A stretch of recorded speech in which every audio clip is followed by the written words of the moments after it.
Capítulo 1. Introdução em defesa de tudo o mais. A existência deste livro se justifica unicamente como resposta a um desafio. Mesmo um péssimo atirador alcança alguma dignidade no momento em que aceita o desafio de bater-se em duelo. Quando, algum tempo atrás, publiquei uma série de artigos precipitados, ainda que sinceros, sob o título de Hereges, vários críticos por cujo juízo tenho sincero respeito, entre os quais destaco o Sr. G. S. Street, logo redarguiram que era sumamente cômoda a minha atitude de exigir que os outros definissem sua teoria cósmica, ao mesmo tempo que eu prudentemente me furtava de cumprir a mesma exigência. Começarei a me preocupar com definir minha própria filosofia, disse o Sr. Street, quando o Sr. Chesterton nos tiver oferecido a sua. O que não deixou de ser uma sugestão temerária, tratando-se de alguém que, como eu, está sempre exageradamente disposto a escrever um livro perante a menor provocação. Seja como for, por muito que o Sr. Street tenha inspirado, e de certa maneira, criado este livro, não está obrigado a lê-lo. Se o fizer, descobrirá como, ao longo de suas páginas, tentei de um modo caprichoso e pessoal, mais por meio de uma série de imagens mentais do que por uma série de deduções, definir a filosofia em que passei a acreditar. Não a chamarei de minha filosofia, pois não a criei. Deus e a humanidade a criaram, e esta me criou a mim. Muitas vezes fantasiei escrever um romance sobre um velejador que, por errar ligeiramente os cálculos da sua trajetória, acabasse descobrindo a Inglaterra pensando ter chegado a uma ilha nos mares do sul. Invariavelmente me descubro, porém, quer ocupado demais, quer preguiçoso demais para pôr em papel tão excelente obra. Logo, creio ao menos poder usá-la para ilustrar uma doutrina filosófica.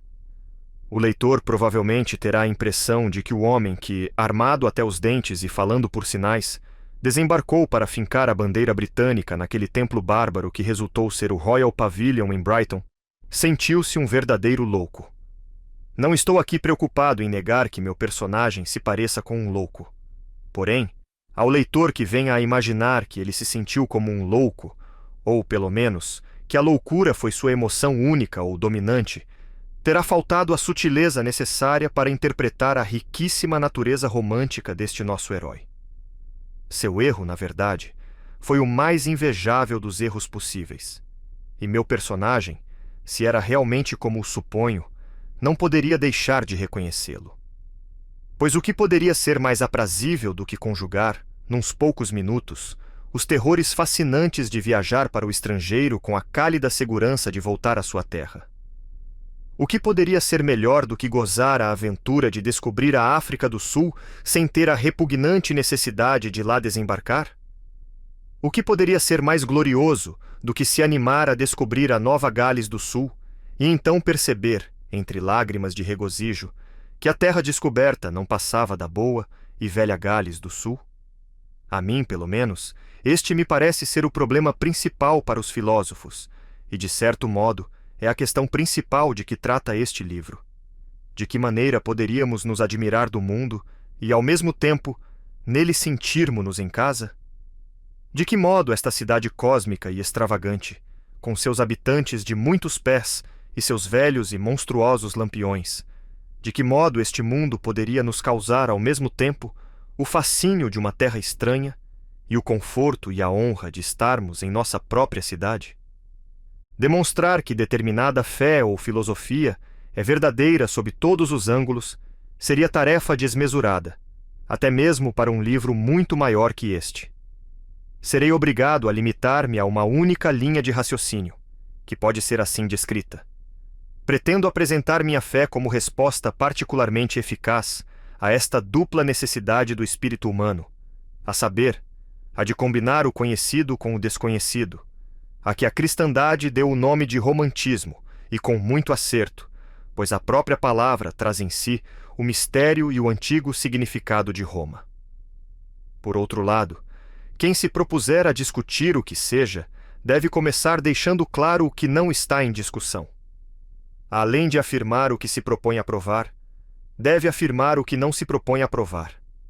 O que não pretendo provar, isto é, aquilo que acredito ser algo de que eu e o qualquer leitor médio compartilhamos, é nossa aspiração a uma vida ativa e imaginativa, pitoresca e repleta de curiosidade poética. A vida, em suma, tal como sempre a desejou o homem ocidental. Se alguém diz que a extinção é melhor do que a existência, ou que a existência vazia é preferível à variedade e aventura, esse alguém não é uma das pessoas comuns às quais me dirijo. Porém, estou certo de que quase todas as pessoas com as quais já tive contato no seio desta sociedade ocidental em que vivo haverá de concordar comigo em que precisamos de uma vida de romantismo prático, desta mistura do que é estranho com o que é seguro. Necessitamos, pois, enxergar o mundo de tal maneira que possamos conjugar a ideia do assombro com a ideia do acolhimento.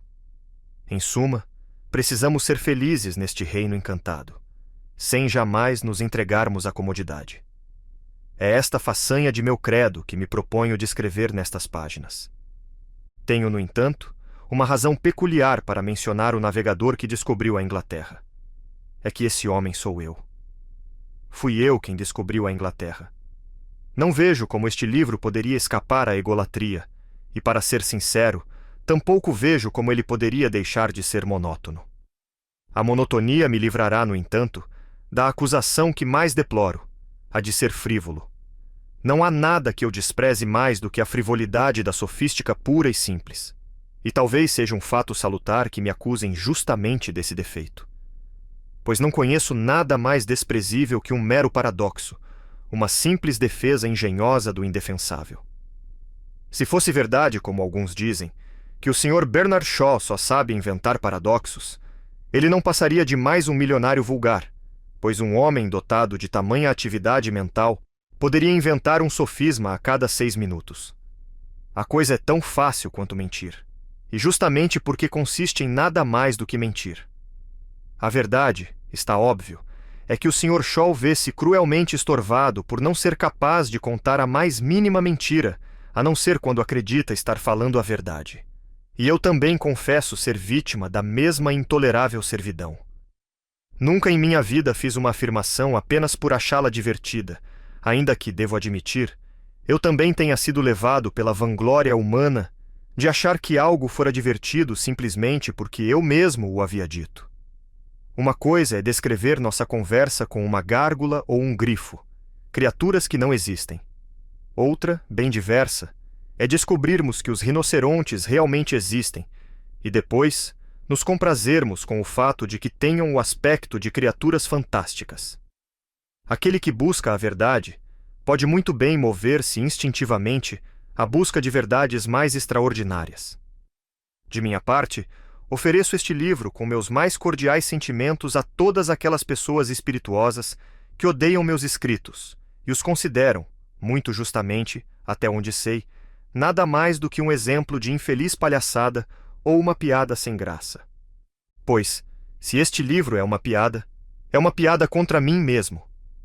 Sou eu o navegador que, com audácia suprema, descobriu o que já havia sido descoberto. Se há algo de farsesco no que se segue, a farsa se deu às minhas custas, porque este livro é uma explicação de como eu me imaginei como o primeiro a pôr os pés em Brighton, para depois descobrir que, na verdade, eu havia sido o último. Nestas páginas, eu conto minhas elefantinas aventuras em busca do óbvio. Ninguém pode julgar minha história mais cômica do que eu mesmo a julgo. Leitor algum pode me acusar de tentar fazê-lo de bobo. Sou eu o bufão desta história, e nenhum revoltoso conseguirá usurpar meu trono. Confesso livremente ter um dia partilhado de todas as veleidades estúpidas do final do século XIX. Como todos os outros fedelhos daquela época, também eu tentei colocar-me à frente do meu tempo. Como eles, tentei ficar uns 10 minutos à frente da verdade. E tudo isso para, no final das contas, descobrir que eu estava 1800 anos atrás dela. Esganicei minha voz com um doloroso exagero juvenil ao proclamar minhas verdades. E fui punido da maneira mais apropriada e mais cômica, pois conservei as minhas verdades. Porém descobri, não que elas não fossem verdades, mas simplesmente que não eram as minhas. Para continuar ouvindo essa história, conheça o aplicativo Teller, seu play diário de inteligência. Para acessar, clique no link da descrição ou escaneie o QR Code ao lado.